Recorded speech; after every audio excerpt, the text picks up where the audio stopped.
আজ নির্বাচন কমিশনে যায় বিজেপির প্রতিনিধি দল এবং পশ্চিমবঙ্গকে নিয়ে নালিশ জানায় তারা। হারের ভয়ে বেপরোয়া হয়ে ভোটারদের ভয় দেখাচ্ছেন মমতা বন্দ্যোপাধ্যায়। প্রতিটি ভোটারকে ভয় দেখানো হচ্ছে। কমিশনের কাছে 6টি দাবি পেশ করা হয় বিজেপির প্রতিনিধি দলের তরফে। মমতা বন্দ্যোপাধ্যায়ের প্রচারে নিষেধাজ্ঞার দাবি কমিশনের কাছে করা হয়েছে। ভারতীয় ন্যায় সংহিতা অনুসারে মমতা বন্দ্যোপাধ্যায়ের বিরুদ্ধে ব্যবস্থা নেওয়া হোক দাবি বিজেপির প্রতিনিধি দলের। আর এই প্রতিনিধি দলে ছিলেন কিরেন রিজিজু, পীযূষ গোয়েল, সুকান্ত মজুমদাররা।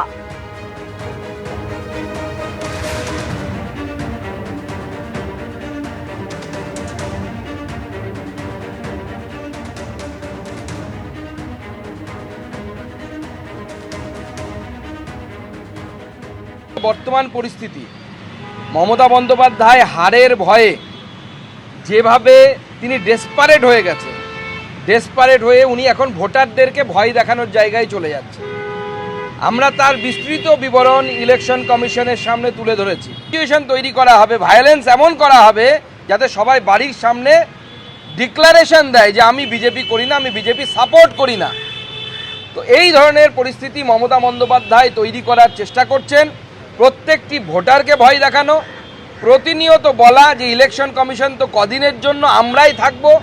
এবং এই পুরোটা কিন্তু হচ্ছে মমতা বন্দ্যোপাধ্যায় যে হারছেন, বাংলার জনগণ মমতা বন্দ্যোপাধ্যায়কে হারাবেন এবার, সেই হারের ভয়ে মমতা বন্দ্যোপাধ্যায় এই ধরনের জনগণকে, বাংলার ভোটারকে, বাংলার মানুষকে ভয় পাওয়ানোর চেষ্টা করছেন। তাই আমরা নির্বাচন কমিশনের কাছে আমাদের 6টি দাবি আমরা তুলে ধরেছি।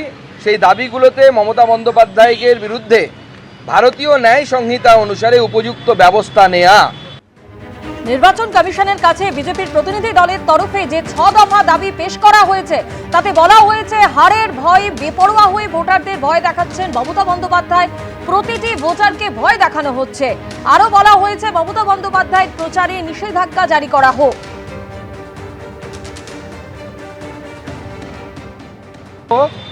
एक पिटीशन देने आए हैं। ये बहुत ही गंभीर पिटीशन, बहुत ही महत्वपूर्ण एक विषय लेके आए हैं। अभी जो चुनाव हो रहे हैं 5 राज्यों में, उसमें से सबसे विशेषकर पश्चिम बंगाल में चुनावों को पूरा हाईजैक करने के लिए, लोकतंत्र को पूरा कब्जा करके, लोगों को अपना मत देने का अधिकार को वंचित रख करके, डरा धमका करके पश्चिम बंगाल में जो तबाही मचा रखा है, वहाँ के मुख्यमंत्री ममता बनर्जी और तृणमूल कांग्रेस ने जो हालात बना के रखा है, उसको लेकर के गंभीर चर्चा इलेक्शन कमीशन ऑफ इंडिया के साथ हम लोगों ने बैठक की। इलेक्शन कमीशन पूरे टीम अधिकारियों के साथ हम लोगों का एक एक पॉइंट को सुना और हमने एक एक पॉइंट बारीकी से बताया कि मुख्यमंत्री खुद किस तरीके से वहाँ के वोटरों को घर घर तक धमकी दे करके कि जो बीजेपी को वोट देगा उसको नहीं छोड़ा जाएगा, और तृणमूल कांग्रेस का पूरा कार्यकर्ता, पूरा मंत्री, उनका पूरा टीम किस तरीके से पूरा इलेक्शन प्रोसेस को हाईजैक किया। তৃণমূলের রাজ্য সহ সভাপতি জয়প্রকাশ মজুমদার এই মুহূর্তে টেলিফোনে আমাদের সঙ্গে রয়েছেন। জয়প্রকাশ বাবু, নির্বাচন কমিশনে আজ বিজেপি প্রতিনিধি দলের তরফে যে দাবি জানানো হয়, বলা হয়েছে যেখানে যে হারের ভয়ে বেপরোয়া হয়ে প্রতিটি ভোটারকে ভয় দেখাচ্ছেন মমতা বন্দ্যোপাধ্যায়, তার প্রচারে নিষেধাজ্ঞা জারি করা হোক এবং ভারতীয় ন্যায় সংহিতা অনুসারে মমতা বন্দ্যোপাধ্যায়ের বিরুদ্ধে ব্যবস্থা নেওয়া হোক।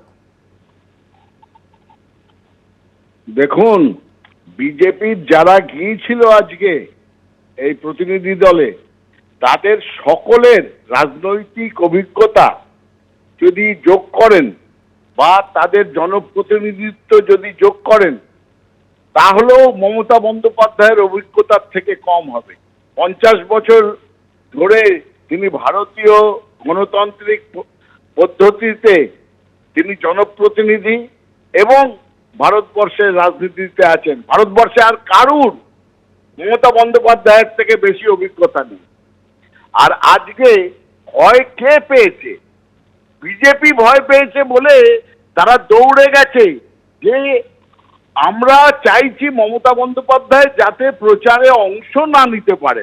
দেখুন, এরা আম্পায়ার নিজেরা ঠিক করেছে, খেলার মাঠ নিজেরা ঠিক করেছে, পিচ নিজেরা তৈরি করেছে, এই বিজেপি ইলেকশন কমিশনের সঙ্গে মিলে উইকেট নিজেরা করেছে, স্কোরবোর্ড এদের, তা সত্ত্বেও বুঝতে পেরেছে যে প্রতিদ্বন্দ্বী দলের মূল প্লেয়ারকে আটকাতে না পারলে হার নিশ্চিত, চরম হার। তাই জন্য আজকে গেছে যে মমতা বন্দ্যোপাধ্যায়কে প্রচার থেকে আটকাতে হবে, অর্বাচীনের দল, এবং তারা জানে নির্বাচন কমিশন পকেটের সংস্থা, কিন্তু মনে রাখবেন তার উপরেও সুপ্রিম কোর্ট আছে। এইসব অন্যায় আবদার, নিজেদের খেলার পিচ, নিজেদের উইকেট, নিজেদের আম্পায়ার, তা সত্ত্বেও যে এই ভয় ভীতি, বিজেপি খেলার আগেই হেরে বসে আছে, আজকের ঘটনাতেই সেটা প্রমাণিত। অনেক ধন্যবাদ আপনাকে।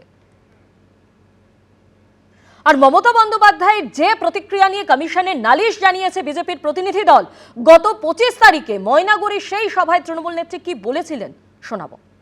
বিজেপির একজন মন্ত্রী নাকি বলে গেছে, আমার প্রার্থী রামমোহন রায়, ওকে নাকি বলে গেছে গাছে বেঁধে পেটাবে। আমি শুনলাম, আমি বলি গাছটাও আমাদের, গাছ বেঁধে পেটানোর জন্য নয়, গাছ মানুষকে ছায়া দেয়। তোমাদের শুভবুদ্ধির উদয় হোক, এসব করতে যেও না। নির্বাচনের পরে পোস্টার লাগিয়ে বলতে হবে আমি বিজেপি করি না, আমি বিজেপি করি না, আমি বিজেপি করি না। দীর্ঘ 30 বছর পর এবার ফের বিধানসভা ভোটে লড়াইয়ে অধীর রঞ্জন চৌধুরী। বহরমপুর থেকে তাকে প্রার্থী করল কংগ্রেস। প্রার্থী হয়েই বললেন, লড়াই করা আমার অভ্যেস। বহরমপুরে অধীর চৌধুরী কি তার হারানো জমি ফিরে পাবেন, সেটাই এখন দেখার। लड़ना मेरा आदत है, लड़ते लड़ते इतने जिंदगी गुजारे हैं।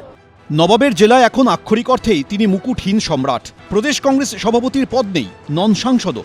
দীর্ঘ 30 বছর পর এবার ফের বিধানসভা ভোটের লড়াইয়ে অধীর রঞ্জন চৌধুরী। मैं पार्टी के एक फौज हूँ, पार्टी का एक फौज हूँ। पार्टी की आला कमान की तरफ से ये हिदायत दिए गए थे कि बंगाल में जो सीनियर लीडर्स है सारे चुनाव में उतरे, तो मैंने सोचा कि क्यों ना मैं उतरूं। 1991 সালে নবগ্রাম বিধানসভা কেন্দ্রে ভোটে লড়ে হেরে যান অধীর চৌধুরী। তারপর 1996 ফের নবগ্রাম বিধানসভায় ভোটে লড়াই। সেইবার প্রায় 22,500 ভোটে জেতেন তিনি।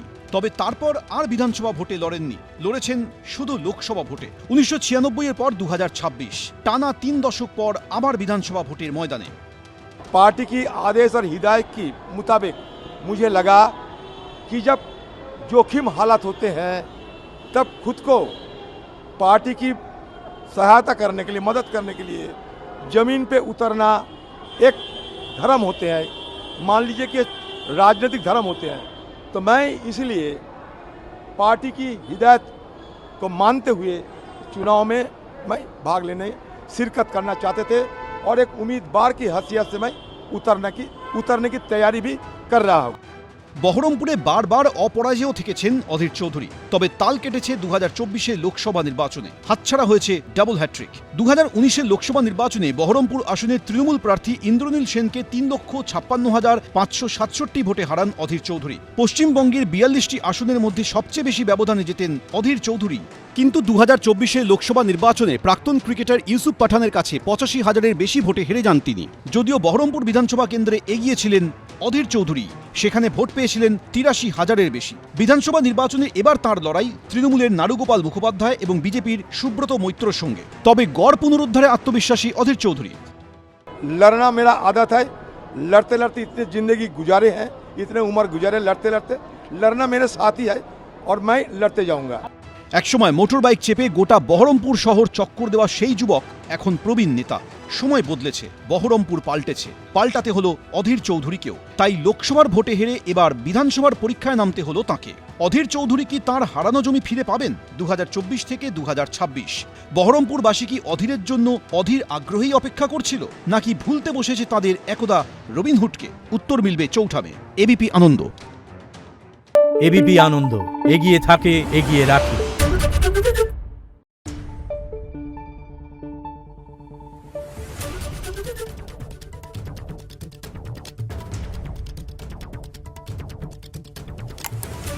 Thank you.